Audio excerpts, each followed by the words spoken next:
a day in the life of our small, independent, traveling circus on the Tour de Farce 1996.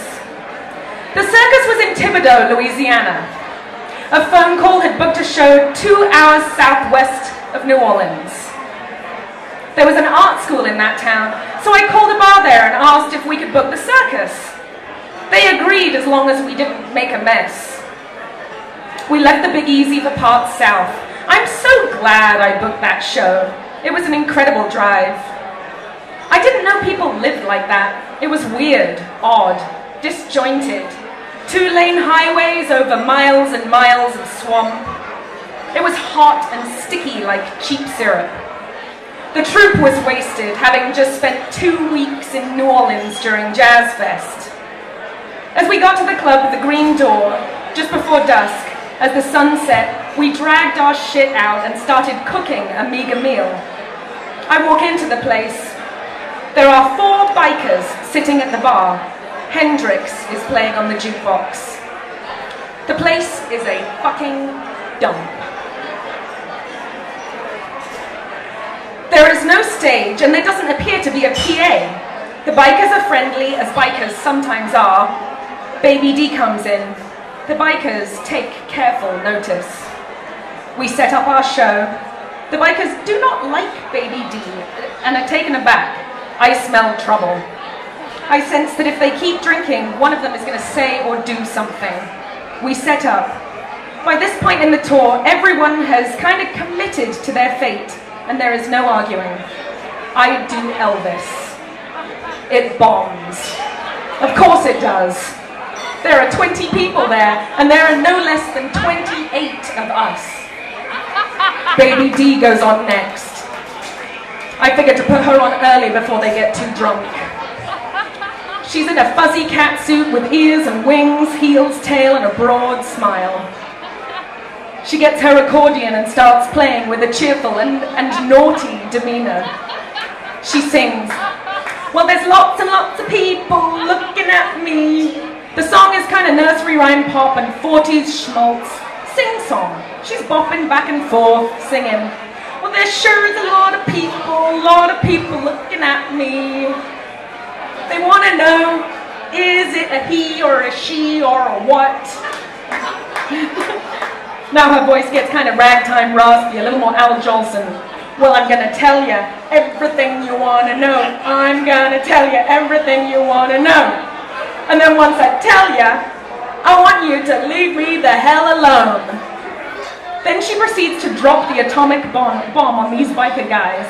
She sings the next stanza, and every one of the bikers doubles over laughing in this make-believe pain from the surgery she clearly states she underwent as she reports, "I'm a tranny girl, I ain't got no dick no more. I'm a tranny girl, I ain't got no dick no more. Got me a store-bought pussy. Now I'm a white trash whore, just like your mama." She had them. They belonged to her. They were defeated. Raising their beers and saluting, she told them that she didn't have a dick anymore. She blew their minds. It was instantaneous. She did 6 or 7 songs and the bikers whooped and sang along with her. She ended with Frankie and Johnny. It was amazing. I never forgot that evening. I never forgot that during the next act, cops busted into the bar on a call that there were clowns in the street. Not cops. Cops. Capitalized. The fucking TV show. Cops were there with police officers and a camera crew responding to a disturbance. The clowns were stopping traffic, asking cars for cigarettes. I shot a bottle rocket out of an ass and called the show macaroni. We made $107. Story over? Oh no. There's much more to remember Thibodaux by. There was a girl there, watching our broken circus, watching the cops, the cameramen, Baby D, the idiocy, watching the whole thing. She liked the show so much She invited us back to her house to stay the night. Wanted us to all come back to her place. So we did, all of us, back to her place for a party. Sure. Well, we parked, we went upstairs, and this weird apartment complex. She lived in a studio apartment. It was about as big as an ATM. But she bought some beer, and the guys were glad to drink it. I went to bed in the trailer. I was woken 2 hours later by someone saying that I had to deal with a weird situation. It turns out that the apartment complex is actually a mental home. Of course. This girl has Tourette's syndrome. Really bad. But she didn't say swear words. She was a barker. She barked. Like I would imagine a coyote would. More of a yip. But once she started, she was having trouble stopping. There were clowns all over the floor, and it was hard to navigate walking over them in the dark of this tiny apartment. I made it to the bed where she was yipping and sobbing. Bino Svengali was asleep, or at least pretending to be, next to her, naked. I asked if she was okay. She said she was. I asked if she wanted me to do anything. She said she didn't. I asked her if she was nervous. She said she was. She said she had never slept with a naked man before, and was curious if there was anywhere else she could sleep. I put her to sleep in the bathtub, and went back to my trailer. I awoke the next morning early to sweltering heat. I had to get the circus out of there as quickly as I could.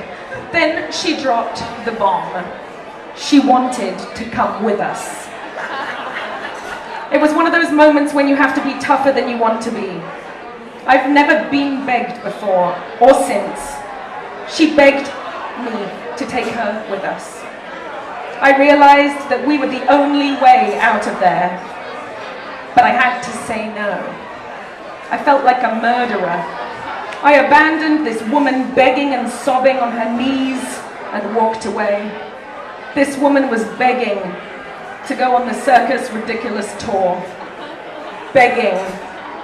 Like you would beg a madman to spare your child. I left her body there, but I always carry a small piece of her desperation with me, just in case I run out.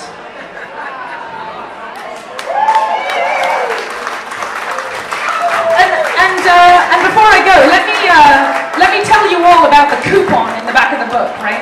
You've seen the coupon in the back of the book, right? The coupon that says chicken will do anything. So you can buy a book for $40, that's fine. But you spend $100, you can get a coupon that will get chicken to do anything? Think about that for a minute. Anything. I guarantee you that within the next few months, you will be glad you got that coupon. That's all I'm saying.